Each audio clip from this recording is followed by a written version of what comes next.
पत्र 11। डेरा 2 अप्रैल 1933। मेरे देश के प्यारे सत्संगियों, मेरे पत्र आपको चाहे नियमित रूप से न मिल रहे हों, पर मेरी पूरी कोशिश रहती है कि मैं इन्हें आपको ठीक समय पर भेजता रहूं। मैं यहाँ बहुत व्यस्त रहता हूँ। कुछ दिन हुए मैंने प्रिय महाराज जी से अर्ज की थी कि यदि वे मुझे काम करने के लिए दिन में 36 घंटे दें तो मैं खुशी से यहाँ की भाषा सीखने और अन्य छोटे छोटे कामों में अधिक समय लगाऊं। यह बात मैं आपसे यहीं इस पत्र के आरंभ में ही कह दूं कि संसार में जिस किसी को सौभाग्य से महाराज जी से नाम की बख्शिश हो गई है, उसके जीवन का मुख्य लक्ष्य, उद्देश्य और कार्य यही होना चाहिए कि वह अपने अंतर में ऊंचे मंडलों के सफर पर निकल पड़े। इस कार्य को अन्य हर कार्य से, यहाँ तक कि रोजी कमाने के कार्य से भी अधिक महत्व देना चाहिए। यदि आप इसे जीवन का मुख्य उद्देश्य बना लें तो आपको अपने धंधे तथा दूसरे सांसारिक कार्यों की चिंता करने की कोई आवश्यकता नहीं। यह मत भूलें कि महाराज जी परमात्मा से एक रूप हैं और वे आपकी पूरी संभाल करेंगे। बार बार दोहराया गया एक प्रश्न मुझसे इतनी बार और इतने आग्रह के साथ पूछा गया है कि इसका उत्तर देने की कोशिश करना अब जरूरी लगता है। उत्तर का इस पत्र श्रृंखला के साथ संबंध इसलिए जान पड़ता है कि हुजूर के शिष्यों के सामने यह प्रश्न बार बार आता है। इसका सामना करने के लिए उन्हें तैयार रहना चाहिए और मुझे पूरी आशा है कि इस प्रश्न का उत्तर सद्गुरु के चरण कमलों तक पहुंचाने वाले मार्ग से हर बाधा को दूर करने में सहायक होगा। प्रश्न यह है, यदि ईसाई धर्म परमात्मा का धर्म नहीं है और इसकी शिक्षा सच्ची नहीं है, तो फिर इस धर्म ने संसार के इतिहास में इतनी महान और अपने आप को कुर्बान कर देने वाली हस्तियां कैसे पैदा की और संसार की उच्चतम सभ्यता को कैसे जन्म दिया, जबकि भारत के अनेक धर्म उसके निवासियों की उन्नति और स्वतंत्रता के लिए कुछ नहीं कर पाए हैं। मैं खुद ईसाई धर्मशास्त्र का स्नातक हूँ और किसी समय ईसाई धर्म का प्राधिकृत प्रतिनिधि भी था, पर अब मैं एक ऐसे मत में विश्वास रखता हूँ जो भारत में प्रकट हुआ। इसलिए मेरे लिए यह प्रश्न बहुत महत्वपूर्ण है। यह एक ऐसा प्रश्न है जिसे टाला नहीं जा सकता। आइए इस समस्या पर ईमानदारी से विचार करें। यदि उत्तर हमें चौंकाता है तो हमें यह बात याद कर लेनी चाहिए कि प्रगति और रक्षा भी सत्य का सामना करने से ही होती हैं, उसके प्रति आंखें मूंद लेने से नहीं। ईसाई धर्म ईसा मसीह द्वारा प्रतिपादित धर्म नहीं है। हजरत ईसा ने धर्म को जिस रूप में अपने जीवन में अपनाया था और उसकी शिक्षा दी थी, उसमें दूसरी और तीसरी शताब्दियों में बहुत परिवर्तन हुए। उनका धर्म धीरे धीरे औपचारिक रूप धारण करता गया और उस शुद्ध रूहानियत से दूर हटता गया जिसका उन्होंने उपदेश दिया था और जिस पर बहुत जोर भी दिया था। जब औपचारिक ईसाई धर्म ने स्थायी रूप ले लिया तो वह उस धर्म से बिल्कुल भिन्न था जिसकी हजरत ईसा मसीह ने शिक्षा दी थी और जिसका स्वयं अनुसरण किया था। इसलिए इस चर्चा में जहां भी ईसाई धर्म का जिक्र आएगा, उसका अभिप्राय उस रूप से नहीं होगा जिसके अनुसार हजरत ईसा ने अपने जीवन को ढाला था, बल्कि उसके औपचारिक या बाहरी रूप से होगा। इस तथ्य को हमेशा ध्यान में रखें। शायद इससे गलत फहमी और प्रतिकूल धारणाओं से बचा जा सके। इससे सच्चाई तक पहुंचने में मदद अवश्य मिलेगी। अत्याचार का युग समाप्त होने पर जब ईसाई धर्म अपने तहखानों से निकला और सम्राट कॉन्स्टेंटाइन के आदेश से राज्य धर्म बना, तब ईसा के जन्म के बाद लगभग 300 वर्ष बीत चुके थे और इस धर्म के औपचारिक और बहिर्मुखी होने की प्रक्रिया अपनी चरम सीमा पर पहुंच चुकी थी। तब तक दो प्रबल शक्तियां ईसाई श्रद्धालुओं के विशाल वर्ग पर अपना दुष्प्रभाव डालती आ रही थीं। उनमें से एक थी पुरोहित प्रपंच और दूसरी निरंकुश राजतंत्र। राजतंत्र ने पहले तो ईसाई वर्ग पर अत्याचार किए और फिर उसे अपना लाडला बच्चा बना लिया। इस बीच इस वर्ग को एक नया रूप दिया जा चुका था, जो इसके मूल रूप से सर्वथा भिन्न था।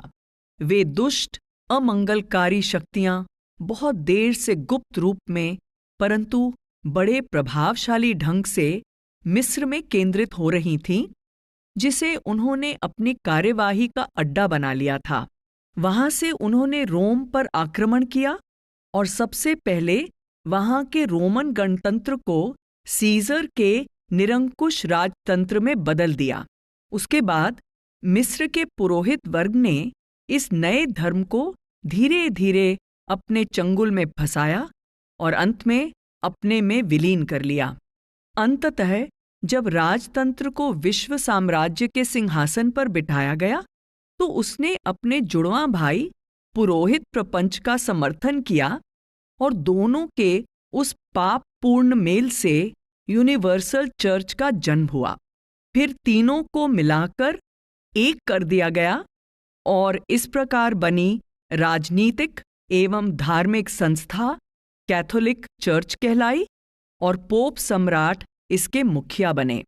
इस नई शक्तिशाली संस्था ने जब एक बार इटली और आसपास के क्षेत्र में अच्छी तरह पैर जमा लिए, तो धर्म परिवर्तन के द्वारा अपनी शक्ति को बढ़ाना आरंभ किया। इसने यूरोप में भी दखल शुरू कर दिया। एरियस और अन्य लोगों को धर्म प्रचारकों के रूप में भेजा गया। यह बहुत कुशल योजना थी। पहले लोगों को स्वेच्छा से पादरियों के वश में हो जाने दो और फिर राजा उन पर राज करना शुरू कर देगा। यह तलवार के जोर से विजय प्राप्त करने से कहीं अच्छा था। इस तरह नॉर्समैन, एंग्लो सैक्सन और गॉल लोगों पर तथा यूरोप की जर्मन मूल की लगभग सभी जातियों पर भी धीरे धीरे पोप का प्रभुत्व हो गया। यूरोप के लोग बहुत समय पहले अपने अतीत से कट चुके थे, इसलिए उन्हें प्रभावित करना बहुत आसान था। वे बहुत पहले अपने यशस्वी पूर्वजों की रूहानियत को भूल चुके थे। बीते समय का पावन और सहज विश्वास विकृत होकर कर्मकांड में बदल चुका था और यह कर्मकांड निर्जीव सा था, बुद्धि को जंचता नहीं था। उन्होंने नई धार्मिक व्यवस्था को खुशी खुशी स्वीकार कर लिया। इस तरह पोप वस्तुतः सारे यूरोप का सम्राट और सबका निरंकुश शासक बन गया। व्यापक प्रभुत्व का सिद्धांत, जो व्यक्तिगत स्वतंत्रता के सिद्धांत के विपरीत था, सारे यूरोप में प्रबल हो गया। अब चर्च ही सब कुछ था, व्यक्ति कुछ भी नहीं। व्यक्ति का अस्तित्व केवल सबसे ऊंची संस्था के हित के लिए था, जो चर्च भी था और राज्य भी। अपना प्रभुत्व और भी दृढ़ता से स्थापित करने के लिए चर्च ने दैवी शक्तियों और विशेषाधिकारों का दावा किया। पोप धरती पर परमात्मा का प्रतिनिधि बन गया। पूरी तरह उसकी अधीनता स्वीकार करना सबसे बड़ा गुण और उसके प्रति विद्रोह करना सबसे बड़ा अपराध माना जाने लगा। फलस्वरूप इस व्यापक शक्ति के उदय के साथ साथ ही आरंभ हो गया एक ऐसा अंधकार का युग, जो रात की स्याही की तरह सारे यूरोप पर छा गया। यह अंधकार का युग क्यों? कोई भी विचारशील व्यक्ति यह प्रश्न पूछेगा कि यह अंधकार का युग क्यों आया? जब चर्च को प्रकाश फैलाने का हर अवसर उपलब्ध था, तभी अंधकार बीच में क्यों आ गया? यदि चर्च परमात्मा का प्रतिनिधि था, तो इस बात का सबसे ठोस प्रमाण देने के लिए उपयुक्त समय आ गया था। यदि चर्च स्वयं प्रकाश का एक माध्यम था, तो उसे प्रकाश का एक ऐसा दौर शुरू करने का अवसर मिला था जैसा संसार ने इस युग में कभी नहीं देखा था। पर ठीक उसी समय जब प्रकाश का उदय होना चाहिए था, अंधकार का युग आरंभ हो गया। यह अंधकार क्यों छा गया? इस प्रश्न के उत्तर में ही हमारे मूल प्रश्न का उत्तर छिपा है। इसलिए इस पर पूरा ध्यान देना जरूरी है। संगठित धर्म ने संसार को प्रकाश दिखाने, रूहानियत का विकास करने या सभ्यता की स्थापना करने और उसे आगे बढ़ाने के लिए कभी कुछ नहीं किया। संगठित धर्म की सारी प्रतिभा और प्रवृत्ति इससे ठीक उल्टी दिशा में ही काम करती है।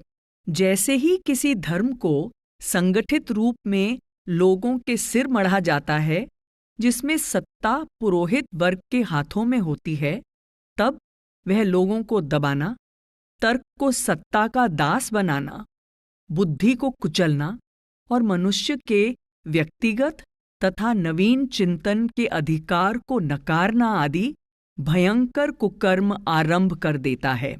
ऐसी दशा में हर तरह का विकास रुक जाता है और कर्मकांड सहज भक्ति का स्थान ले लेता है। नए विचार प्रकट करना समाज के विरुद्ध अपराध समझा जाने लगता है। धर्म का पालन नहीं होता और पुरोहित वर्ग फलता फूलता है। सिर्फ ईसाई धर्म की ही नहीं, बल्कि संसार के सभी संगठित धर्मों की यही कहानी है। इतिहास के विद्यार्थी इस तथ्य से इतनी अच्छी तरह परिचित हैं कि यहाँ उदाहरण प्रस्तुत करने की कोई आवश्यकता नहीं है। संगठन से धर्म का विनाश। मूल दोष संगठन की प्रकृति में ही है। किसी धर्म को संगठित रूप देने की कोशिश कभी नहीं करनी चाहिए, क्योंकि संगठन की प्रक्रिया में ही स्वयं धर्म का विनाश निहित होता है। यह तो किसी स्वस्थ मनुष्य के पूरे शरीर को प्लास्टर के ढांचे में बंद करने के समान है, या किसी गरुड़ के इर्द गिर्द पिंजरा बनाने की कोशिश करना है। यह वैसी ही बात है जैसी यह कोशिश कि किसी विज्ञान, यानी उदाहरण के लिए रसायन विज्ञान, को संगठित रूप दिया जाए और फिर उसके इर्द गिर्द कट्टर सिद्धांतों का एक ढांचा खड़ा करके एक पुरोहित वर्ग की स्थापना की जाए जो उन सिद्धांतों का प्रचार और व्याख्या करे। संगठन की उस प्रक्रिया से स्वयं वह विज्ञान ही नष्ट हो जाएगा। संगठित धर्म भी सच्ची रूहानियत पर वैसा ही विनाशकारी प्रभाव डालता है। संगठित धर्म अपने उदारतम प्रोटेस्टेंट रूप में भी वास्तव में पुरोहित प्रपंच ही है और कुछ नहीं। अगर कोई इसके विपरीत सोचता है तो वह केवल अपने आप को धोखा देता है। रूहानियत एक यथार्थ विज्ञान है, पर जिस रूहानियत या धर्म को संत सद्गुरु अमल में लाते हैं और जिसका वे संसार को उपदेश देते हैं, वह संगठित धर्म से बिल्कुल भिन्न है। वह एक स्वतंत्र और यथार्थ विज्ञान है। अन्य किसी भी विज्ञान की तरह इसका भी विश्लेषण किया जा सकता है और अनुभव द्वारा इसकी सत्यता को भी प्रमाणित किया जा सकता है। प्रकृति के नियम इस पर भी लागू होते हैं और वे नियम उतने ही कठोर और व्यापक हैं जितने अन्य किसी भी विज्ञान के नियम।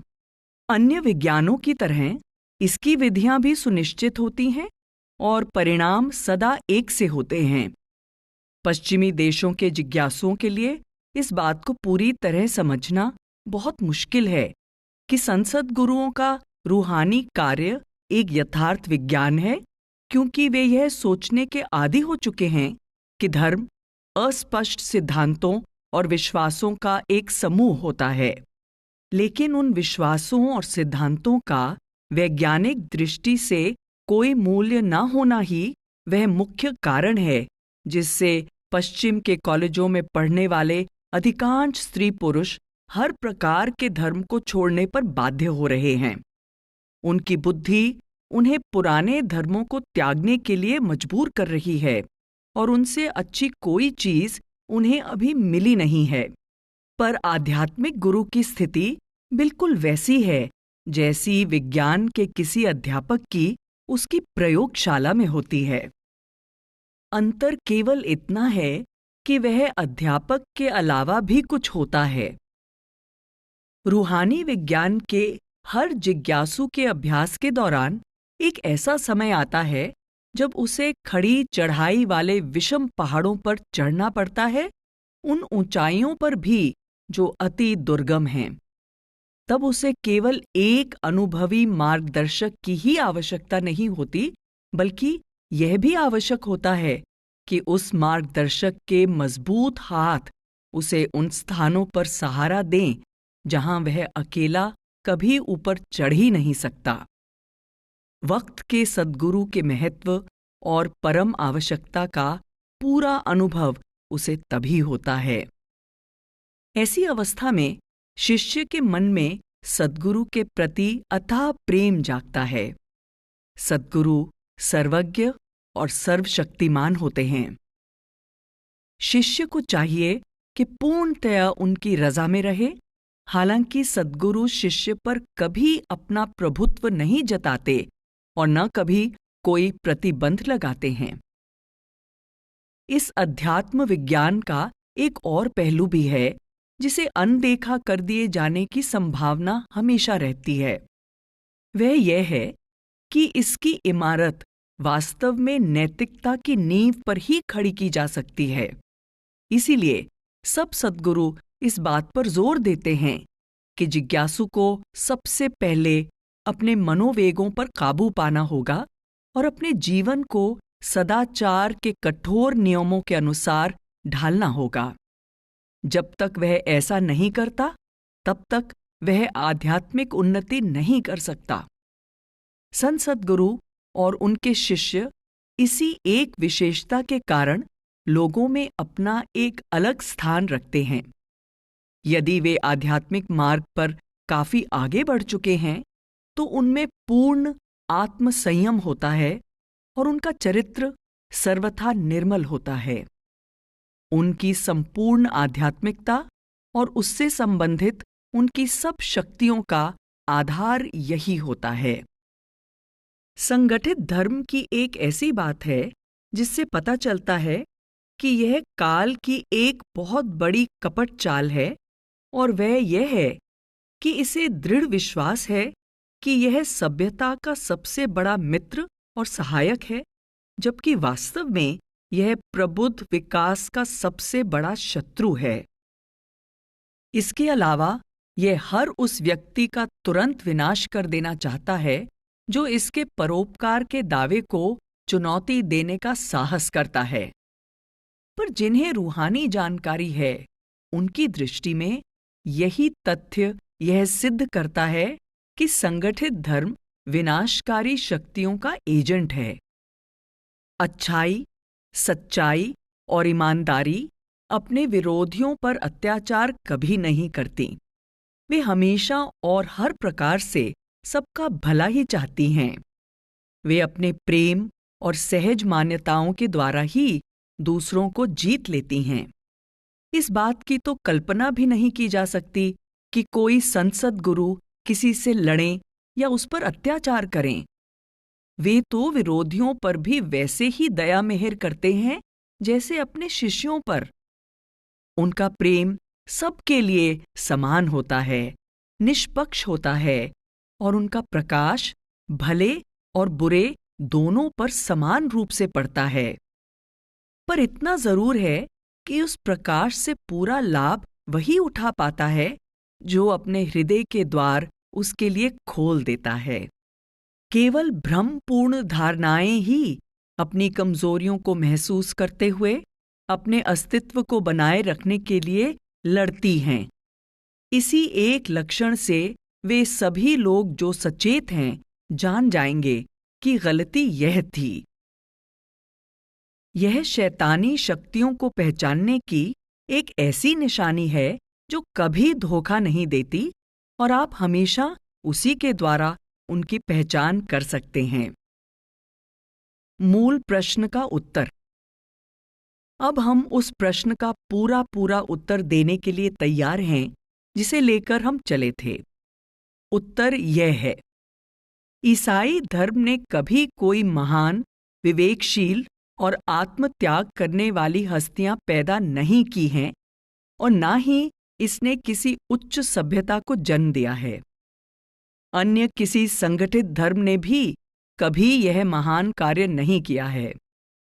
जैसा पहले कहा जा चुका है कि संगठित धर्मों की सब प्रवृत्तियां सदा इससे विपरीत दिशा में ही काम करती हैं। यह मान्यता कि विभिन्न धर्मों ने संसार की भलाई के लिए बहुत कुछ किया है, उन धर्मों के समर्थकों का केवल एक अहंकारपूर्ण दावा है। वास्तविकता तो यह है कि हर धर्म संसार के लिए पूर्ण दुर्भाग्य सिद्ध हुआ है और अपने अपने समय में हर एक ने सभ्यता को पहले से बदतर अवस्था में छोड़ा है। मेरे इस कथन से चाहे आप में से कुछ लोगों को आघात पहुंचे, फिर भी अच्छा होगा कि आप सच्चाई का सामना करें और निडरता से उसका उपाय ढूंढें। यदि आप निष्पक्ष होकर इस प्रश्न पर विचार करेंगे तो मेरे उपर्युक्त कथन की सच्चाई आपसे छिपी नहीं रहेगी। ईसाई धर्म, इन शब्दों का अर्थ सदा एक संगठित संस्था के स्वरूप में ही लेना चाहिए, क्योंकि इतिहास की दृष्टि से यही इनका सही अर्थ है। हजरत ईसा, उनके जीवन और शिक्षा के साथ इनका संबंध जोड़ने की भूल कभी नहीं करनी चाहिए। जिस दिन ईसाई धर्म एक संगठित शक्ति बना, उस दिन से इसने भी बाकी सब संगठित धर्मों की तरह मनुष्यों के दिलों दिमाग को अपना गुलाम बनाने की कोशिश की है। जिस तरह जंगली घास बगीचे के पौधों को फलने फूलने से रोकती है, उसी तरह इसने रूहानियत के विकास को रोका है। इसने व्यक्तिगत आध्यात्मिक उन्नति और विकास को पनपने नहीं दिया और ज्ञान की वृद्धि तथा वैज्ञानिक खोज को रोकने में अपनी ओर से कभी कोई कसर नहीं छोड़ी। कई महान ईसाई हस्तियां, मेरे पत्र पढ़ने वालों में से कुछ लोग ऐसे अनेक महान ईसाई पुरुषों और स्त्रियों के उदाहरण प्रस्तुत करने को तैयार होंगे जिन्होंने अद्वितीय साहस दिखाते हुए मनुष्य जाति की सेवा की और जिनमें से कुछ चर्च से भी संबंधित थे। मैं इस वास्तविकता को खुशी से स्वीकार करता हूं। इतिहास में उन महान हस्तियों की सदा प्रशंसा होती रहेगी कि अक्सर चर्च के विरोध के बावजूद भी उन्होंने मानव जाति की सेवा की, और यदि कभी चर्च ने उसके लिए अपनी स्वीकृति दी भी तो अनिच्छा से और विवश होकर। इसके अलावा यह हमेशा याद रखना चाहिए कि उन्हें रूहानियत और बहादुरी की प्रेरणा चर्च से नहीं बल्कि सीधे दिव्य आंतरिक प्रकाश से मिली।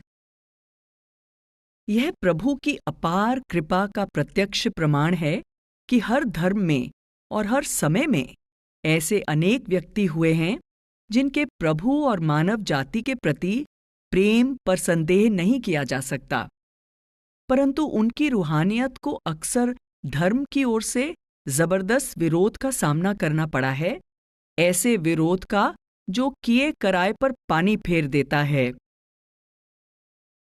यह दूसरी बात है कि उस रूहानियत की बेल पर फिर भी सुंदर फूल खिलते रहे हैं। जब तक लोग ऐसी बातें और ऐसे कार्य करते रहते हैं जिनसे पुरोहितों को सम्मान और उनकी शिक्षा को समर्थन मिलता रहता है, तब तक धर्म भी उन्हें शाबाशी देता रहता है। शाबाश धर्म के नेक और वफादार सेवकों। पर जिस क्षण पुरोहितों या धर्म के प्रति विरोध का संकेत भी मिलता है, उसी क्षण वह अपराधी धर्म के लिए अभिशाप बन जाता है, और पुराने समय में तो उसे सूली या क्रॉस पर चढ़ा दिया जाता था या फिर काल कोठरी में बंद कर दिया जाता था। एक महान आधुनिक संस्था। आजकल चर्च के नाम पर ऐसे कार्य किए जाते हैं जिससे ईसाई धर्म का प्रचार हो जैसे स्कूल खोलना, लोक कल्याण की योजना बनाना इत्यादि। परंतु आमतौर पर इन कामों की प्रेरणा में धर्म के कट्टर प्रचार के साथ साथ व्यक्तिगत आध्यात्मिकता और मानव प्रेम का एक अजीब मिश्रण होता है। कहीं प्रचार प्रधान होता है तो कहीं आध्यात्मिकता तथा मानव प्रेम। आध्यात्मिकता तथा मानव प्रेम के उदाहरण के रूप में हम वर्तमान समय की एक महान शिक्षा संस्था को ले सकते हैं जिससे मुझे बहुत प्रेम है और जिसका मैं अत्यंत आभारी हूं। शिकागो नगर में स्थित और संसार के 6 महान विश्वविद्यालयों में से एक यह संस्था है, शिकागो विश्वविद्यालय।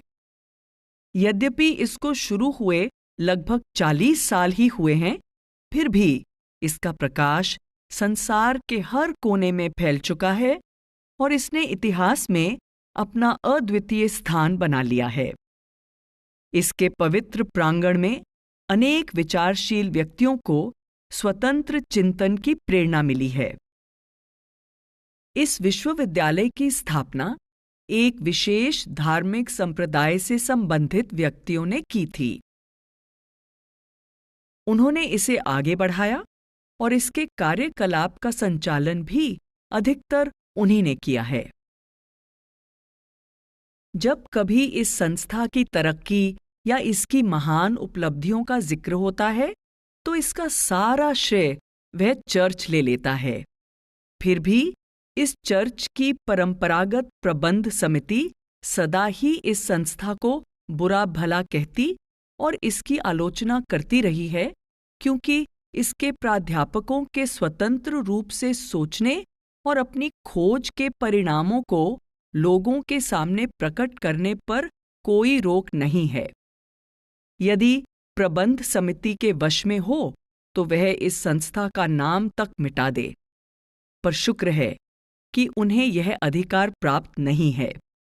इस विश्वविद्यालय के महान कार्य को उन लोगों ने चलाया है जिनमें आधुनिक सभ्यता का विकास अपने सर्वोत्तम रूप में प्रकट हुआ है, हालांकि उनके चर्च ने उनके मार्ग में बाधाएं डाली हैं। परमात्मा करे यह विश्वविद्यालय चिरकाल तक संसार में प्रकाश फैलाता रहे। चर्च के बिना सभ्यता। यह प्रश्न अक्सर पूछा जाता है कि यदि चर्च न होता तो संसार की क्या हालत होती। इसका उत्तर यह है कि संसार शायद हर उस चीज की दृष्टि से कहीं अधिक उन्नत होता जो जनसाधारण को अंधविश्वास और पक्षपात से मुक्त करती है और उसे सुख पहुंचाती है। यदि आपकी चर्च के प्रति श्रद्धा है तो आप इस कथन को अपना अपमान न समझें। आप इस बारे में कुछ कर नहीं सकते। आप उन करोड़ों में से केवल एक हैं जो इस भ्रम में हैं कि सारी सभ्यता चर्च की देन है, जबकि वास्तविकता यह है कि सभ्यता ने जो भी उन्नति की है आमतौर पर चर्च की ओर से विरोध के बावजूद की है। भ्रमित लोगों की इस भावना से यह बढ़ावा मिला है कि चर्च परोपकार करता है। यदि पिछले 200 वर्षों में कुछ प्रोटेस्टेंट संस्थाओं ने सभ्य नीतियों के पक्ष में कुछ प्रभाव डाला है, तो इससे इतिहास द्वारा सिद्ध किया जा चुका यह सत्य नहीं बदल जाता कि चर्च का प्रभाव मुख्य रूप से इससे उल्टा रहा है। संसार भर में नेक पुरुषों और स्त्रियों की आत्मा में व्यक्तिगत रूप से आध्यात्मिकता की ज्वाला सदा जलती रही है। इन दिव्य ज्योतियों ने प्रायः अपने अपने धार्मिक संगठन का पोषण किया है और उसे जीवित रखा है, पर इनके ऐसा करने से व्यक्ति का बहुत अहित हुआ है। कितना अच्छा होता यदि इन ज्योतियों पर पादरी वर्ग के काले मनहूस साए न मंडराते रहते और इन्हें संसार के अंधेरे में अपना प्रकाश फैलाने के लिए स्वतंत्र छोड़ दिया जाता। तब इनके पवित्र प्रकाश से संसार बहुत पहले जगमग हो गया होता। एक भयंकर विसंगति। अब मैं विशेष रूप से आपका ध्यान उस बात की ओर आकृष्ट करना चाहता हूं जो एक बेतुका प्रश्न करते हैं, जिसकी ओर संकेत तो पहले ही किया जा चुका है। ऐसे लोग यह मानकर चलते हैं कि उनके आदर्श पुरुषों ने जो कुछ भी किया, उस सबका पूरा श्रेय उस धर्म को दिया जाना चाहिए जिसके वे अनुयायी थे। हालांकि सच्चाई यह है कि उन वीरों ने अपने वीरतापूर्ण और मानव सेवा के सब बड़े बड़े कार्य अपने धर्म की ओर से विरोध के बावजूद किए, और कई बार तो ऐसा भी हुआ कि वे धार्मिक नेताओं के हाथों शहीद हो गए। इतिहास देखें तो केवल ईसाई मत के बीच में ही नहीं, बल्कि इस्लाम धर्म, बौद्ध धर्म, हिंदू धर्म, जरदुश्त यानी पारसी और कन्फ्यूशियस धर्म तथा अन्य छोटे छोटे संप्रदायों में भी जहां तहां नेक पुरुष और स्त्रियों ने जन्म लिया है। वे निर्मल आत्माएं परमात्मा से गहरे निजी संबंध से उत्पन्न सच्ची रूहानियत का पोषण करती हुई महान उपलब्धि के उच्च शिखरों पर जा पहुंची। सभी धर्मों में कुछ ऐसी हस्तियों ने भी जन्म लिया है जिन्होंने विज्ञान, आविष्कार, जन कल्याण और स्वयं धर्म के क्षेत्र में भी संसार का उपकार किया, परंतु उपकार करने की प्रेरणा उनको अपने अपने धर्म से नहीं, बल्कि उस आंतरिक प्रकाश से मिली जो किसी जाति, पंथ, समय या संस्था को कोई महत्व नहीं देता। इनमें से कई नेक हस्तियां सचमुच यह मानती थीं कि उनके कार्य का सारा श्रेय उनके धर्म को मिलना चाहिए। इस प्रत्यक्ष तथ्य को वे भूल गईं कि उनके धर्म ने अनगिनत युद्धों, गृह युद्धों, अंतर्राष्ट्रीय युद्धों, जातिगत विद्वेषों, लड़ाई झगड़ों तथा संघर्षों को भी बढ़ावा दिया है। एक राष्ट्र के द्वारा दूसरे राष्ट्र का गला दबोच लेने की उस भयानक दुखद घटना की ओर भी उनका ध्यान नहीं गया, जिसमें दोनों एक ही धर्म को मानते हों और एक ही प्रभु से दूसरे पक्ष की पराजय के लिए प्रार्थना कर रहे हों। इतिहास में ऐसी घटना कितनी बार घटित हुई है। पिछले विश्व युद्ध में हमें कितने आश्चर्यजनक ढंग से ऐसा दृश्य देखने के लिए विवश किया गया था। जब सब संगठित धर्मों के अच्छे और बुरे दोनों तरह के कारनामों की गिनती हो जाएगी और पूरा चिट्ठा सामने आ जाएगा, तो निष्कर्ष अवश्य यही निकलेगा कि हर एक के काले कारनामों का ही पलड़ा भारी है। हर काल के महान संतों को, जिनमें स्वयं ईसा मसीह भी शामिल हैं, अक्सर उसी धर्म के हाथों शहीद होना पड़ा है जिसमें उन्होंने जन्म लिया। अगर उस धर्म के हाथों नहीं तो किसी विरोधी धर्म के हाथों। अपनी अंतः प्रेरणा के जोश में वे अपने कार्य में जुट गए, पर परिणाम यह हुआ कि वे संगठित धर्म की कट्टरता और पक्षपात का शिकार हो गए। पर अंत में जब संसार संगठित धर्म की ओर से विरोध के बावजूद उनमें से कुछ को आदर्श पुरुष और मनुष्य जाति के हितैषी मान लेता है, तो धर्म के ठेकेदार भी अपना रुख बदल लेते हैं और निर्लज्जता से कहते हैं, देखो हमारे धर्म ने कैसी महान हस्तियां पैदा की हैं। पवित्र ज्योति का जलना। जब औपचारिक धर्म लोगों को भ्रम में डालकर उनकी चिंतन शक्ति को निष्क्रिय कर देते हैं और उनकी आध्यात्मिक प्रगति रुक जाती है, तो परम पिता परमात्मा जिस समय में और जिस स्थान पर उचित समझता है, अपने गुणी पुत्रों के हृदय में रूहानियत की ज्योति जला देता है। इस प्रकार यूरोप में पुनर्जागरण हुआ और लगभग उसी समय भारत में भी आध्यात्मिक जागृति आई। भारत में रूहानियत का यह दौर कबीर साहिब, गुरु नानक साहिब और तुलसीदास जी के मार्गदर्शन में शुरू हुआ। ऐसा ही दौर ईरान में शम्स तब्रेज़ और मौलाना रूम के व्यापक प्रभाव के कारण आया। कुछ समय बाद इंग्लैंड और अमेरिका में भी वेज़ले और उसके अनुयायियों के नेतृत्व में वैसा ही आध्यात्मिक प्रभाव सक्रिय हुआ। उसके बाद कॉनकॉर्ड के संत ने रूहानी ज्योति जलाई और फिर चर्च के यूनिटेरियन और कांग्रेशनल वर्गों ने धार्मिक स्वतंत्रता का आंदोलन चलाया।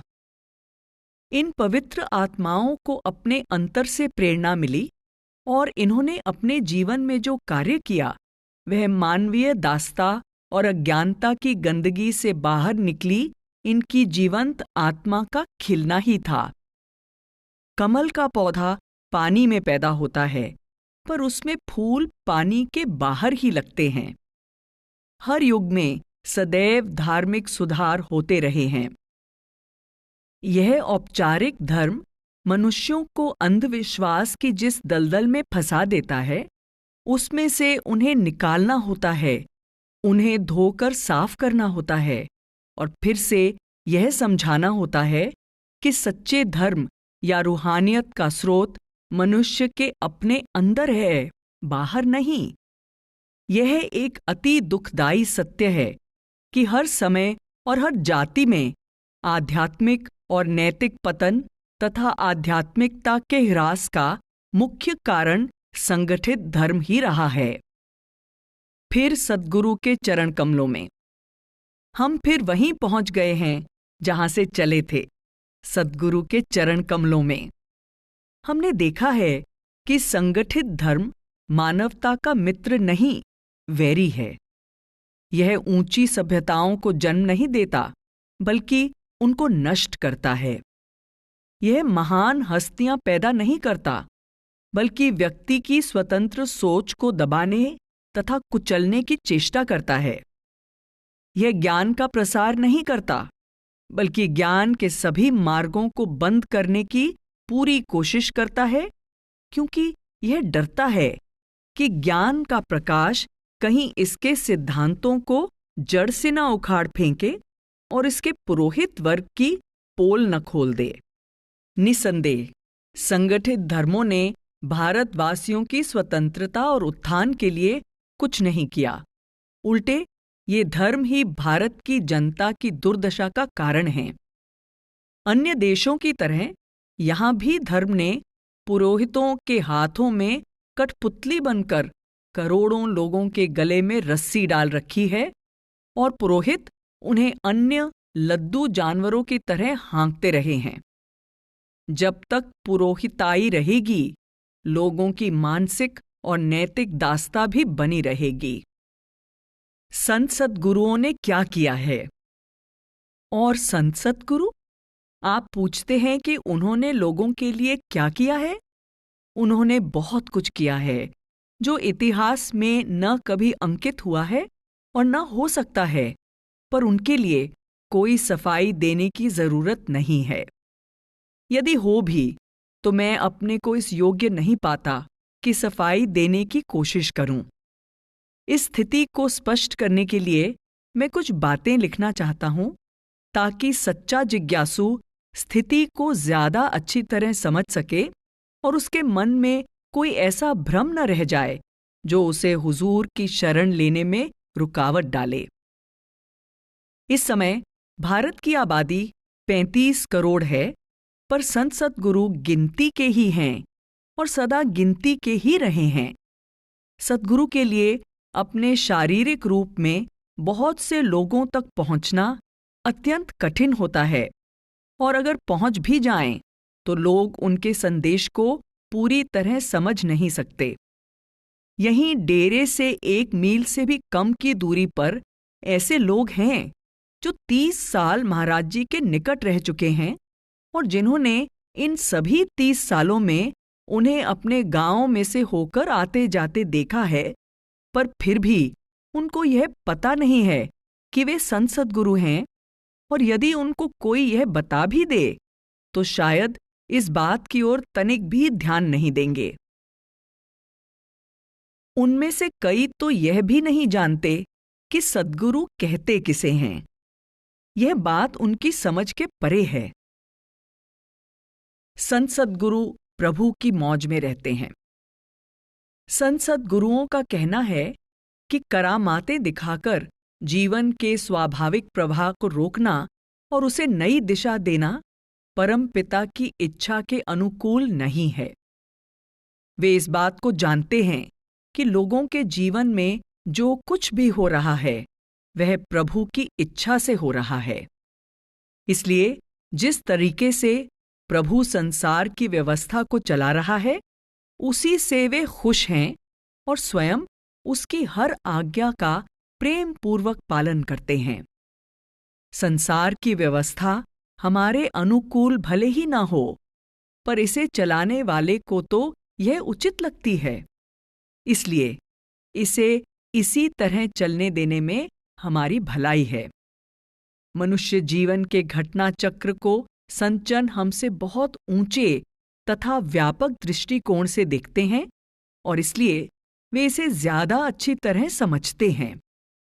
उन्हें हमारी तरह इसमें कोई क्रांतिकारी परिवर्तन लाने की उतावली नहीं होती। वे इस नियम को मानकर चलते हैं कि परमपिता पहले ही वह सब कर रहा है जो वर्तमान परिस्थितियों में लोगों के लिए सबसे अच्छा है। संत सद्गुरु बहुत व्यस्त रहते हैं। संत सद्गुरु का जीवन बहुत व्यस्त होता है। वे साधारणतया 24 में से 20 घंटे से अधिक काम करते हैं। उन्हें उतनी नींद की जरूरत नहीं होती जितनी कि अन्य लोगों को होती है। हमारे महाराज जी प्रायः 3 घंटे ही सोते हैं। बाकी समय उन्हें शारीरिक जरूरतें पूरी करने के अलावा परमपिता द्वारा सौंपे गए कार्य में लगाना पड़ता है। वे लोगों की हर संभव सहायता करते हैं, पर सभी लोग उनका रूहानी संदेश या उनकी रूहानी सहायता प्राप्त नहीं कर सकते। प्रत्येक व्यक्ति को पहले केवल अपने ही यत्नों से कुछ हद तक अपना विकास करना पड़ता है। संत सद्गुरु जबरदस्ती किसी को चुनकर उसमें क्रांतिकारी परिवर्तन नहीं कर देते। हर किसी को स्वेच्छा से खुद प्रयत्न करना होता है। यह एक मूलभूत नियम है कि आत्म सुधार तभी संभव है यदि प्रेरणा अपने अंदर से आए और व्यक्ति अपनी इच्छा से स्वयं प्रयत्नशील हो और उसके लिए प्रारंभिक कदम उठाए। भौतिक प्रगति। जहां तक भौतिक प्रगति का प्रश्न है, उसे भी लोगों पर ही छोड़ देना चाहिए। उनकी इच्छा के विरुद्ध और उनके सहयोग के बिना उन्हें प्रगति की राह पर नहीं डाला जा सकता। एक मूलभूत नियम जिस पर संत सद्गुरु सदा बल देते रहे हैं, यह है कि हर व्यक्ति को अपनी इच्छा के अनुसार कार्य करने तथा पहला कदम स्वयं उठाने की स्वतंत्रता होनी चाहिए। केवल इसी तरह विकास संभव है। संत सद्गुरु सदा इसी नियम के अनुसार कार्य करते हैं। यहां एक और बात का उल्लेख कर दिया जाए जिसे समझ पाना पश्चिम के जिज्ञासु के लिए शायद इतना आसान न हो। वह बात यह है कि संत सद्गुरुओं की लोगों की भौतिक दशा को सुधारने में विशेष रुचि नहीं होती। सांसारिक शिक्षा या जनसाधारण को भौतिक सुविधाएं उपलब्ध कराने की ओर उनका ध्यान बहुत कम होता है। ऊपर से यह बहुत चौंकाने वाली बात है, क्योंकि शायद इससे ऐसा लगे कि तब तो वह सब कुछ निरर्थक है जिसका संत सद्गुरु प्रतीक माने जाते हैं। हम यह सोचने के आदी हैं कि कोई इंसान जितना बड़ा होता है उसके हृदय में उतना ही ज्यादा मनुष्य की भलाई की इच्छा होती है। हम यह भी सोचने के आदी हो चुके हैं कि भौतिक सुविधाएं ही जीवन का मुख्य उद्देश्य है, परंतु संत सद्गुरु मूलतः पारमार्थिक हितों के बारे में ही सोचते हैं। उनके लिए इसकी तुलना में अन्य सभी कार्य महत्व नहीं रखते। यह ठीक है कि संतों के हृदय में सभी मनुष्यों के लिए स्थायी प्यार होता है जिसे संसार कभी समझ नहीं सकता। मानव जाति की भलाई का जो भी काम वे कर सकते हैं क्षण भर के लिए भी उसकी उपेक्षा नहीं करते। परंतु जैसा कि पहले कहा जा चुका है, वे मनुष्य जीवन के घटना चक्र को आम लोगों से कहीं ऊंचे दृष्टिकोण से देखते हैं, जिसकी वजह से वे बेहतर समझते हैं कि अंततः सबकी भलाई किसमें है और उसी में वे अपना पूरा ध्यान लगाते हैं। स्थायी सुधार असंभव। संत जानते हैं कि जिन भौतिक परिस्थितियों में मनुष्य का जीवन चल रहा है, उनमें कोई स्थायी सुधार नहीं किया जा सकता।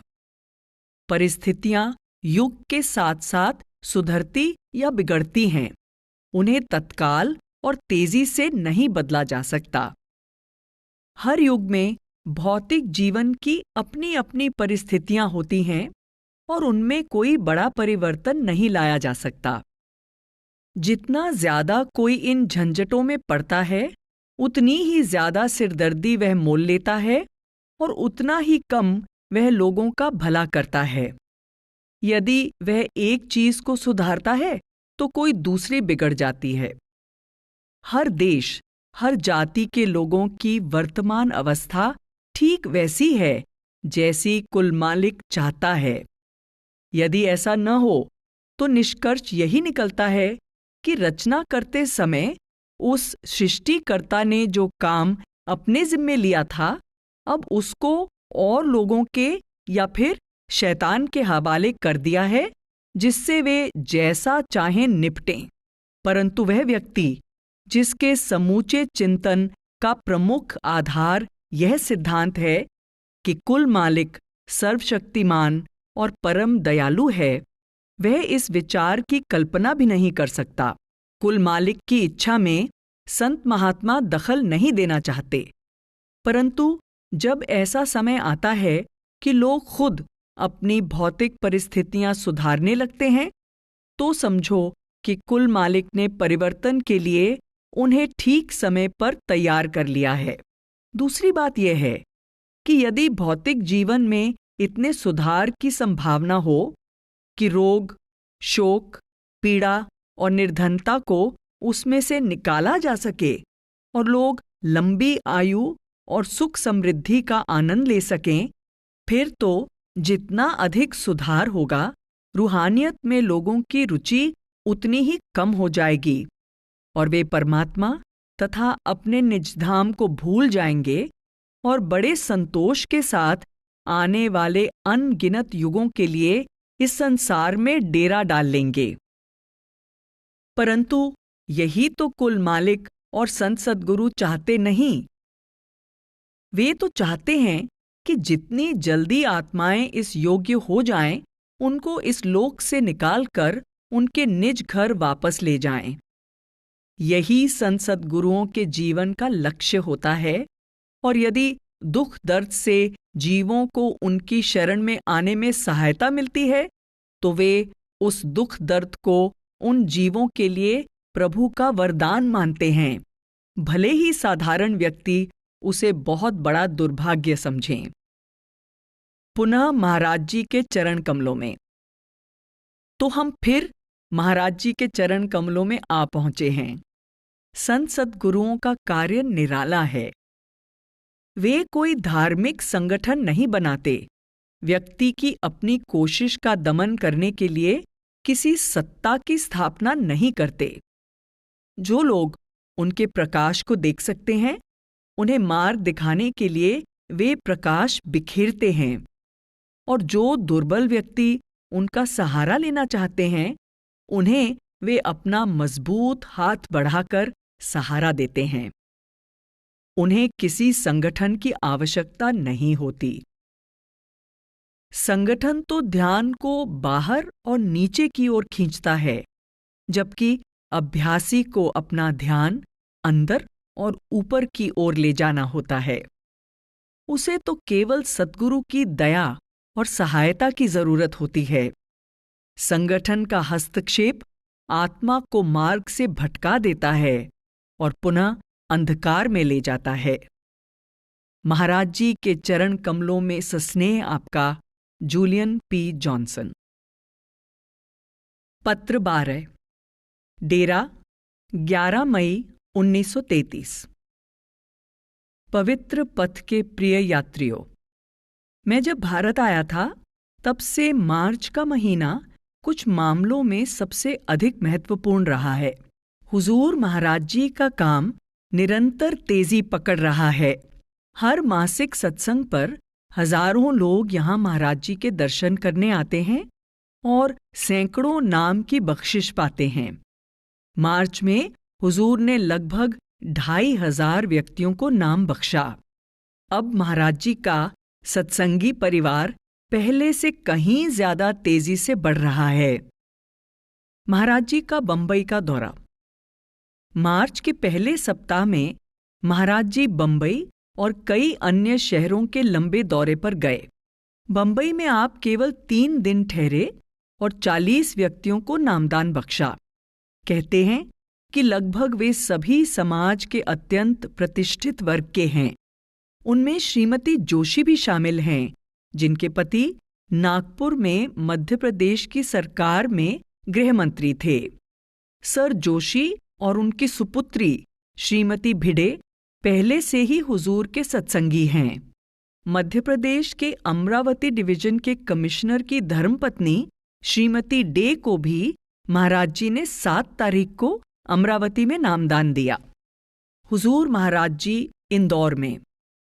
कई छोटे छोटे स्थानों पर ठहरने के बाद हुजूर होलकर राज्य की राजधानी इंदौर पहुंचे।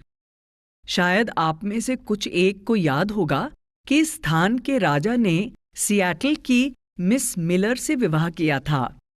कहा जाता है कि यहाँ उस राजा का एक महल है जिस पर $15 लाख खर्च हुए थे। पर अब वे दोनों उस महल में बहुत कम रहते हैं, क्योंकि राजसत्ता हाथ से चले जाने के बाद राजा को अब जीवन में मौज मनाने के अलावा और कोई काम नहीं है। उसका फ्रांस में एक महल है और कहते हैं कि उसकी देखभाल के लिए 200 नौकर जरूरी हैं। वे दोनों कुछ समय वहां व्यतीत करते हैं। इस तरह राजा साहब और उनकी पत्नी, जो पहले मिस मिलर थीं, वे जहां जी चाहें चले जाते हैं। इंदौर के डीआईजी पुलिस महाराज जी के निजी सेक्रेटरी राय साहब के दामाद हैं। उन्होंने महाराज जी का भव्य स्वागत करने के लिए हर संभव प्रयत्न किया। स्टेशन पर उनके स्वागत के लिए 4000 से अधिक व्यक्ति उपस्थित थे। जनता में बहुत उत्साह था। बहुत बड़ी संख्या में संगत ने महाराज जी का सत्संग सुना। 19 और 20 तारीख को हुजूर ने 1850 व्यक्तियों को नामदान बख्शा। इतनी बड़ी संख्या में लोगों के आने का मुख्य कारण था प्रीतम दास का प्रभाव, जिनका पत्र नंबर 10 में पहले ही उल्लेख किया जा चुका है। किसी समय वे स्वयं गुरु माने जाते थे और अब भी लोग उनका बहुत आदर करते हैं। अब वे हर एक को अपने मालिक और सद्गुरु हमारे महाराज जी की शरण में जाने की सलाह देते हैं। इंदौर में लोगों ने सत्संग में गहरी रुचि दिखाई। हर जगह महाराज जी के दर्शन और सत्संग के लिए उत्सुक हजारों लोगों की भीड़ थी। वापसी पर महाराज जी आगरा गए, जहां आगरा सत्संग के प्रधान साहब जी महाराज ने आपका हार्दिक स्वागत किया। महाराज जी रात को उन्हीं के पास ठहरे। सेठ साहब से एक बार फिर मिलने का मौका पाकर महाराज जी को विशेष प्रसन्नता हुई। सेठ साहब स्वामी जी महाराज के भतीजे और सच्चे संत हैं। अब उनकी सेहत पहले से कुछ बेहतर है। संभावित प्रश्नों के उत्तर में यहाँ यह बताना उचित होगा कि महाराज जी और ब्यास सत्संग का आगरा सत्संग के साथ कोई संगठनात्मक संबंध नहीं है। दोनों में कभी भी कोई संबंध नहीं रहा है, सिवाय इसके कि दोनों की शिक्षा समान है और स्रोत एक ही है। आगरा सत्संग राय बहादुर सालिग्राम, पंडित ब्रह्मशंकर मिश्रा और सरकार साहिब की छत्र छाया में चलता हुआ अब श्री आनंद स्वरूप तक पहुंचा है, जिनको आम तौर पर साहिब जी के नाम से पुकारा जाता है। वहां के सत्संगों में इन महात्माओं का गुरुओं के रूप में उल्लेख किया जाता है। इस आगरा केंद्र के अलावा 5 अथवा 6 अत्यंत महत्वपूर्ण केंद्र और हैं। मेरा ख्याल है कि ये कुल मिलाकर 10 होंगे। इनमें से हर एक का अपना गुरु है और सब एक दूसरे से स्वतंत्र हैं। इन छोटे केंद्रों में से मुख्य इलाहाबाद में है। इस समय सारे भारत में लगभग 2.5 लाख राधा स्वामी सत्संगी हैं। यह सदा ध्यान में रखना चाहिए कि इस आत्मविज्ञान में कोई चर्च जैसा संगठन नहीं है और ना ही यह कोई धार्मिक संप्रदाय या संघ है। इसमें सद्गुरु ही संगठन का आदि और अंत हैं। यद्यपि किसी भी गुरु के शिष्यों की सामान्य सभा सत्संग कहलाती है। राधा स्वामी सत्संग ब्यास। ब्यास में सत्संग का प्रारंभ परम संत बाबा जैमल सिंह जी महाराज ने किया, जो राधा स्वामी मत के संस्थापक स्वामी जी महाराज के शिष्य तो थे, पर जिनका आगरा सत्संग सोसाइटी के साथ कोई संबंध नहीं था। इसलिए ब्यास सत्संग सोसाइटी का आगरा सत्संग के गुरुओं के साथ कभी कोई संबंध नहीं रहा। बाबा जैमल सिंह जी हमारे सद्गुरु महाराज सावन सिंह जी के सद्गुरु थे, जिन्हें उन्होंने 1894 ईस्वी में हिमालय के निकट की पहाड़ियों में नाम की बख्शिश दी। बाबा जी ने पंजाब में संतमत के प्रचार के महान कार्य की नींव रखी और इस छोटे से डेरे ब्यास को उसका केंद्र बनाया। 1903 ईस्वी में महाराज जी को अपना उत्तराधिकारी बनाया और अपना काम उन्हें सौंपकर वे डेरे में ही परम धाम से धारे। बाबा जैमल सिंह जी के शिष्य होने के नाते हमारे महाराज जी आध्यात्मिक रिश्ते के नजरिए से स्वामी जी महाराज के पौत्र के रूप में हैं। हमारे सद्गुरु और ब्यास सत्संग ने सदा बहुत दृढ़ता से राधा स्वामी मत के महान प्रवर्तक स्वामी जी महाराज की शिक्षा पर अमल किया है और उन्हीं की बताई विधियों को अपनाया है। बाबा जैमल सिंह जी ने स्वामी जी महाराज की शिक्षा ज्यों की त्यों हमारे महाराज जी तक पहुंचाई और इसलिए महाराज जी भी पूर्णतया उसी के अनुसार अपने शिष्यों को शिक्षा प्रदान कर रहे हैं। महाराज जी की शिक्षा भी अनादि काल से चली आ रही अन्य सभी संतों की शिक्षा से पूरी तरह मेल खाती है। यह भी बिल्कुल वैसी ही है जैसी कबीर साहिब और गुरु नानक से लेकर स्वयं स्वामी जी महाराज तक सब संतों की शिक्षा थी। राधा स्वामी मत के वर्गों में स्नेहपूर्ण संबंध।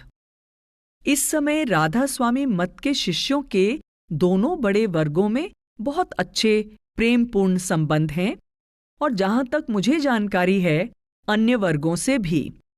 हुजूर की हाल ही में की गई आगरा यात्रा से इस तथ्य की पुष्टि दृढ़ता से होती है। आगरा सत्संग कमेटी ने जब बड़े पैमाने पर क्रिसमस का त्योहार मनाया, उस समय भी हुजूर महाराज जी उन लोगों के साथ थे। आगरा में पारमार्थिक कार्य के साथ साथ व्यापक रूप से औद्योगिक और उत्पादन कार्य भी चल रहा है। उनका कहना है कि हजारों सत्संगियों को रोजगार देने और उन्हें आत्मनिर्भर बनाने के लिए ऐसा किया जा रहा है, किंतु हमारे सद्गुरु अपनी पूरी शक्ति केवल रूहानी कार्य में लगाते हैं, सांसारिक कार्यों की ओर बहुत कम ध्यान देते हैं।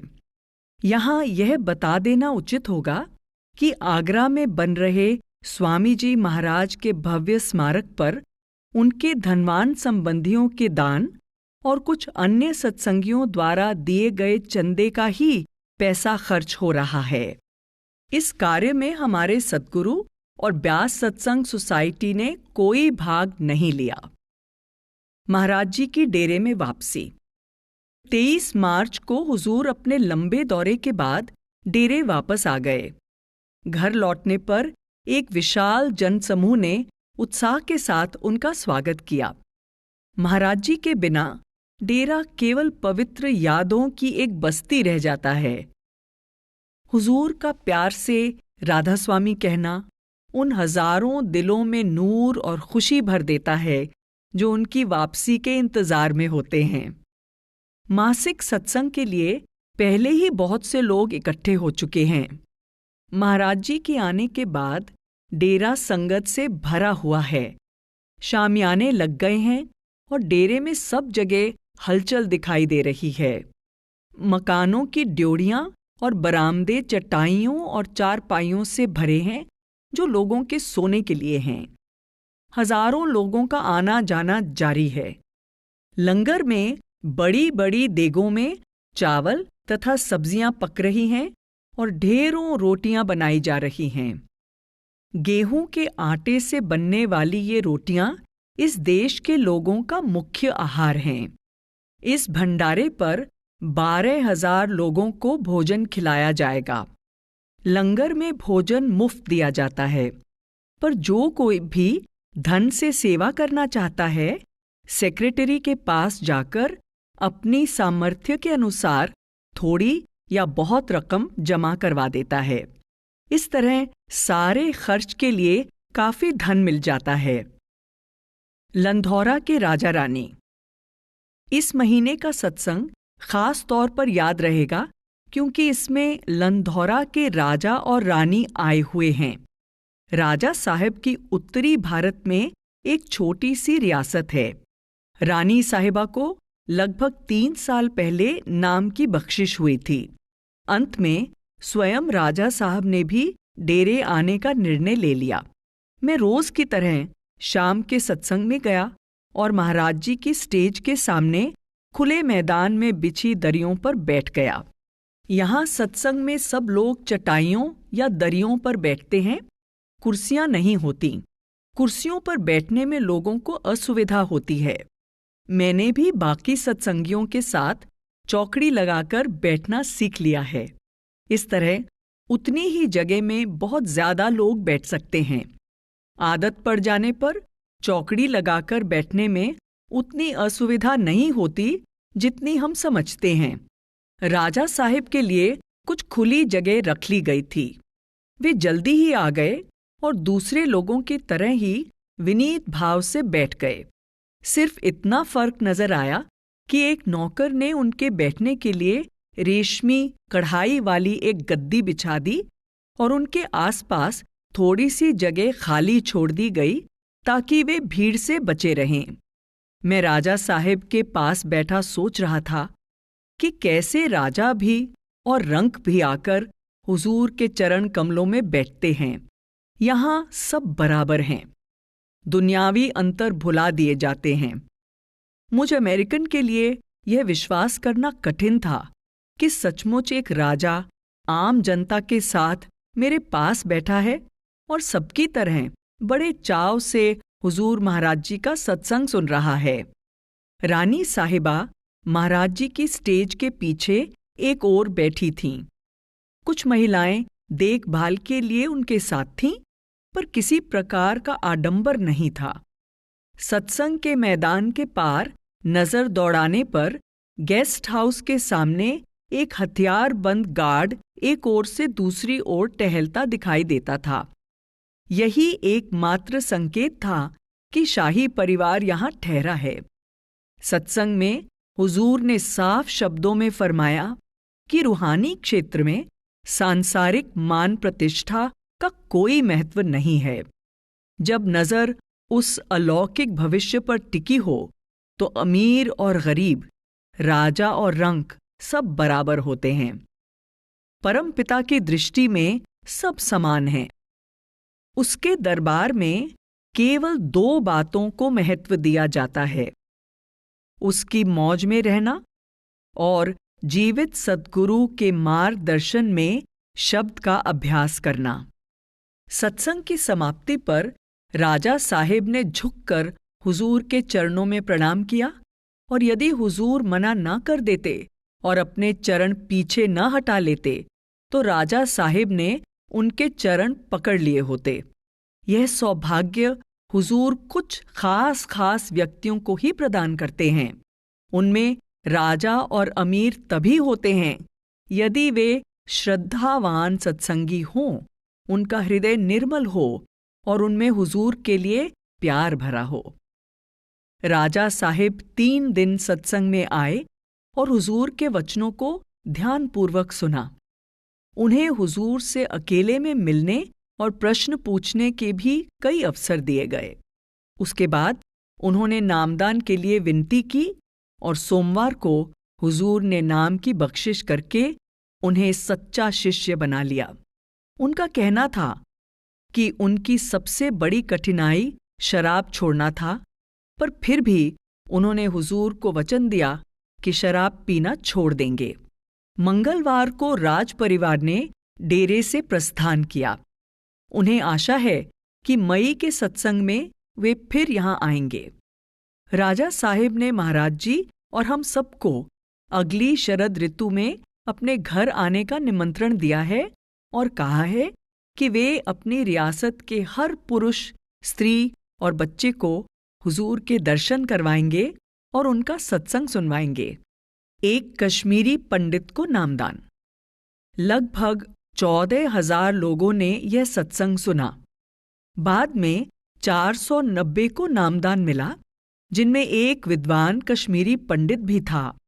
आमतौर पर उच्च शिक्षा प्राप्त लोगों में अपनी योग्यता का इतना घमंड और उनके विचारों में इतनी कट्टरता होती है कि कोई नया या भिन्न विचार उन तक पहुंचाना बहुत कठिन होता है।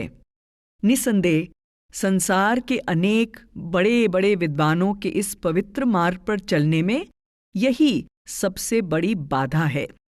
जिस चीज पर वे सबसे अधिक गर्व करते हैं, वही उनकी सबसे बड़ी दुश्मन होती है, क्योंकि वही उन्हें ज्ञान के अन्य सब मार्गों के प्रति अंधा कर देती है। पर लगता है कि कोई भी चीज किसी को हुजूर महाराज जी की शरण में आने से नहीं रोक सकती।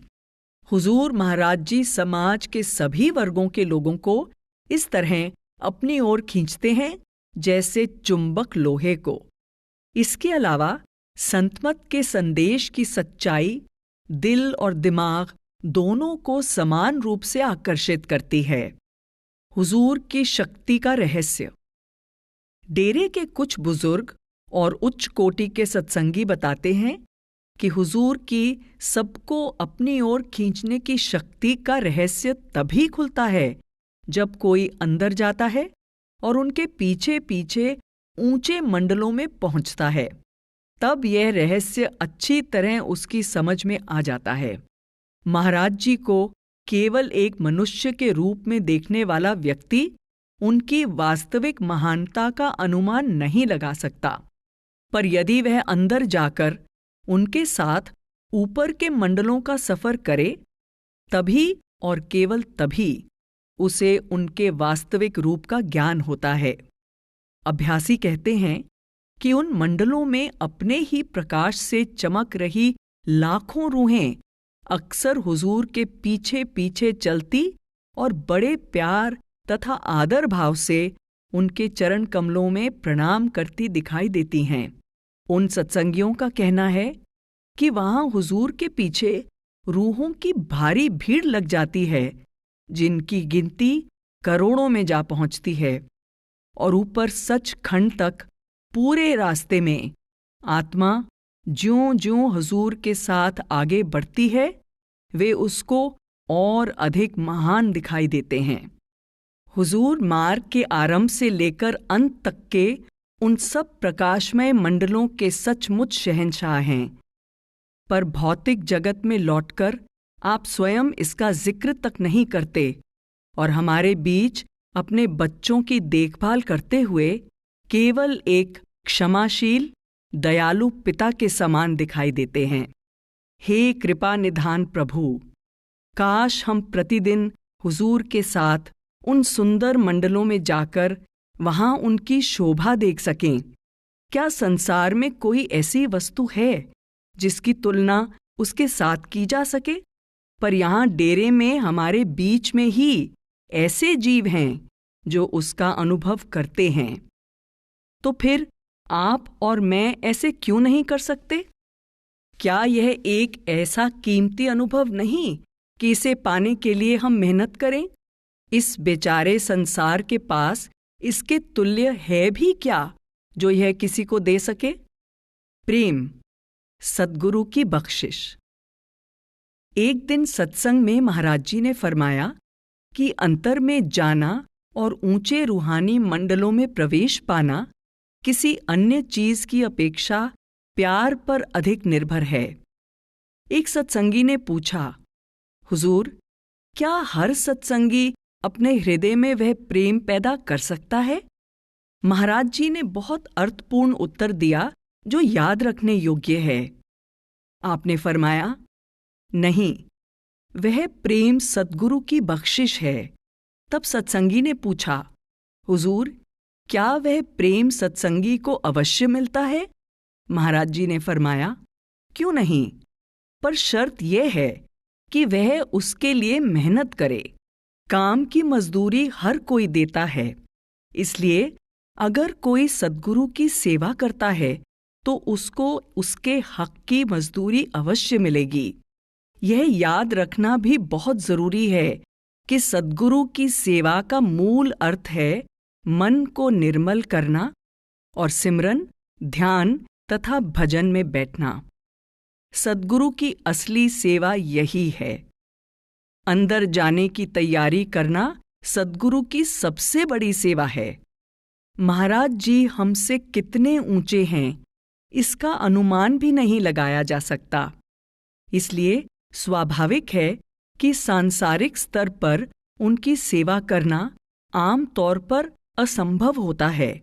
विरले सौभाग्यशाली जीव ही कभी यह सेवा कर पाते हैं। पर जो बहुत बड़ी सेवा हर कोई कर सकता है, वह है अपने आध्यात्मिक विकास के महान कार्य को आगे बढ़ाना। संभव है कि आप इन 3 पारिभाषिक शब्दों से परिचित न हों, इसलिए यहाँ इनकी संक्षेप में व्याख्या कर देना उचित होगा। नामदान के समय सद्गुरु द्वारा बताई गई युक्ति के अनुसार 5 पवित्र नाम का जाप सिमरन है। ध्यान का अर्थ है सद्गुरु के स्वरूप का ध्यान करना, और यह सिमरन के साथ साथ ही तीसरे तिल में किया जाता है।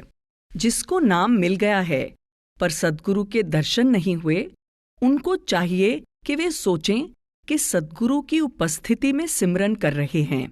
इस प्रसंग में यहाँ यह बता देना जरूरी है कि सद्गुरु की तस्वीर या फोटो का ध्यान करना उचित नहीं है। सिमरन और ध्यान के बाद भजन करना होता है, जिसका अर्थ है शब्द धुन को सुनने की कोशिश करना या सुनना। जब भी अभ्यास में बैठें, तीनों ही करने चाहिए। यदि शुरू में शब्द धुन सुनाई न दे तो भी कुछ देर उसे सुनने की कोशिश करना जरूरी है। महाराज जी फिर दौरे पर। 2 अप्रैल को महाराज जी फिर कई गांवों और शहरों के लंबे दौरे पर चले गए, पर उन्होंने मुझसे कहा कि मैं लंबे दौरों से थक चुका हूं और इन्हें बंद करके डेरे में ही रहना चाहता हूं। जो मुझसे मिलना चाहें यहीं आकर मिल सकते हैं, पर महाराज जी ऐसा करेंगे या नहीं, यह तो अभी देखना है। वे इतने कोमल, उदार और दयालु हैं कि जब लोग उनको अपने गांवों और शहरों में आने के लिए प्रार्थना करेंगे तो वे उनके आग्रह को टाल नहीं सकेंगे। लेकिन जून के शुरू या मध्य में इस इलाके की सख्त गर्मी से बचने के लिए वे किसी पहाड़ी स्थान पर अवश्य चले जाएंगे। दया मेहर का अनंत भंडार। जब हुजूर महाराज जी चले गए और रात्रि ने डेरे को अपने आलिंगन में ले लिया, तो मैंने अपनी डायरी में ये लिखा, हुजूर महाराज जी प्यार के साथ राधा स्वामी कहकर चले गए हैं और हमें अपनी पवित्र यादों और भजन सिमरन के सहारे छोड़ गए हैं। मैं कई बार सोचता हूँ कि कहीं हुजूर की अपार करुणा और प्यार भरी दया मेहर किसी दिन कम तो नहीं हो जाएगी, जैसा अन्य सब व्यक्तियों के साथ मेरा अनुभव रहा है। साधारणतया देखने में आया है कि लोगों में शुरू में हद से ज्यादा प्रेम उमड़ता है, पर समय बीतने पर उनका प्रेम क्षीण होना शुरू हो जाता है और थोड़ी बहुत लापरवाही आ जाती है। अंत में वह समय भी आ जाता है जब हर कोई अपने स्वार्थ की पूर्ति में लग जाता है। पर यहाँ मैं लगभग 1 साल से देख रहा हूँ कि महाराज जी अपने सभी 60,000 सत्संगियों पर, जिनके आने जाने का तांता लगा रहता है, प्रतिदिन प्रेम की वर्षा करते हैं। और एक निकम्मा सत्संगी होते हुए भी मैं स्वयं वह प्रेम पा रहा हूँ। यह बात एक साधारण अमेरिकन को अनोखी तो लगेगी, पर यह हकीकत है कि यह अलौकिक प्रेम घटने के बजाय प्रतिपल बढ़ता ही जाता है। इसका पवित्र प्रकाश प्रतिदिन और अधिक उज्जवल होता जाता है। तभी तो हुजूर के दर्शनों के लिए आने वाली संगत की संख्या लगातार बढ़ती जा रही है। महाराज जी की दिव्यता का हमें प्रतिदिन और अधिक अनुभव होता जा रहा है। परंतु इस बात का पूरा अर्थ समझ सकना बुद्धि के बस की बात नहीं। जब हम इस बात को आम भाषा में दैनिक जीवन की शब्दावली में कहना चाहते हैं तो बिल्कुल असफल रह जाते हैं। ब्यास नदी और पवित्र रहस्य। आज दोपहर के बाद जब हुजूर चले गए तो मैं सैर करता हुआ जंगल की ओर निकल गया और नदी के किनारे बैठकर सोचने लगा। समस्या इतनी बड़ी और महत्वपूर्ण थी कि मेरा सिर सचमुच चकराने लगा।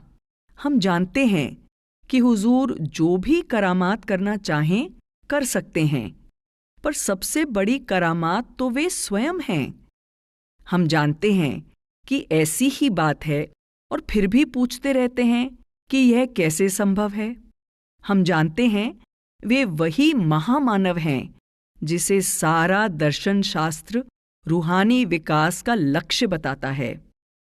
हम जानते हैं कि वे मनुष्य की उत्तम आकांक्षाओं का मूर्त रूप हैं।